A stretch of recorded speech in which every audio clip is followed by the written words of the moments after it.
संशयित आरोपी सचिन राजपूत यांनी पत्नी शुभांगी हिला गुरुवारी दुचाकीवरून देवदर्शनासाठी म्हणून ज्योतिबा मंदिरात नेले। त्यावेळी त्याने पत्नीवर संशय घेऊन भांडण केले। आता त्या रागातून कोडोली ते ज्योतिबा मंदिराकडे जाणाऱ्या रस्त्यावरील घाटात निर्जन स्थळी पत्नीवर चाकूने सपासप वार केले। बेशुद्ध अवस्थेत तिला तिथे सोडून तो दुचाकीवरून पळून गेला। दुसऱ्या दिवशी म्हणजेच शुक्रवारी कलबुर्गी या त्याच्या मूळ गावी जाण्यापूर्वी सोलापूर शहरात आला। त्याला पश्चाताप झाल्याने तो सोलापुरातील जवळच्या पोलीस ठाण्यात माहिती विचारून फौजदार चावडी पोलिसात हजर झाला। त्यांनी वरिष्ठ पोलीस निरीक्षक अरविंद माने यांची भेट घेऊन मी पत्नीचा खून केला आहे असे सांगितले।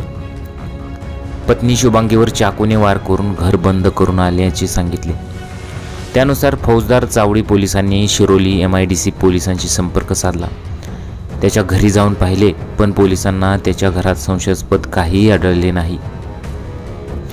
त्यानंतर फौजदार चावडी पोलीस ठाण्यातील पोलीस उपनिरीक्षक राधा जेऊघाले यांनी त्याला विश्वासात घेऊन विचारपूस केली।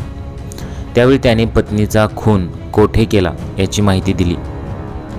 शिरोली MIDC पोलिसांनी त्या ठिकाणी जाऊन पाहणी केली। त्यावेळी कासारवाडी घाटातील मुख्य रस्त्यापासून काही अंतरावर एक महिला रक्ताच्या थारोळ्यात पडल्याचे दिसले।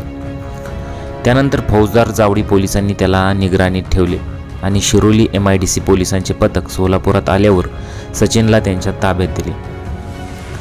आता पहा, पत्नीचा खून केलेला सचिन राजपूत हा आर्मीत होता। 4 वर्षापूर्वी त्याने कोल्हापुरातील एका तरुणीला पळवून नेले आणि तिच्यासोबत विवाह करताना मुलीच्या कुटुंबियांनी त्याला पकडून पोलिसांच्या ताब्यात दिले। त्यावेळी त्याच्यावर बलात्काराचा गुन्हा दाखल झाला होता। तेव्हापासून तो फरार होता। आपल्या पत्नीचेही बाहेर अफेअर असल्याचा त्याला संशय होता।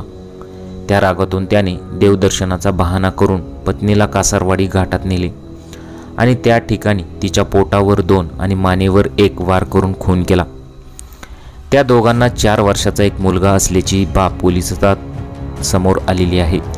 म्हणजेच याच्यावरच अगोदर एक बलात्काराचा गुन्हा दाखल होता आणि त्यानंतर त्याने पत्नीवर संशय घेतला। देवदर्शनाला जावं असं म्हणून त्याने पत्नीला तो देवदर्शनासाठी घेऊन गेला, परंतु वाटेतच अक्षरशः पत्नीच्या पोटावर मानेवर चाकूने सपासप वार केले आणि तेथून तो पळून गेला। नंतर त्याला पश्चाताप झाल्यावर तो पोलिसांच्या स्वाधीन झाला।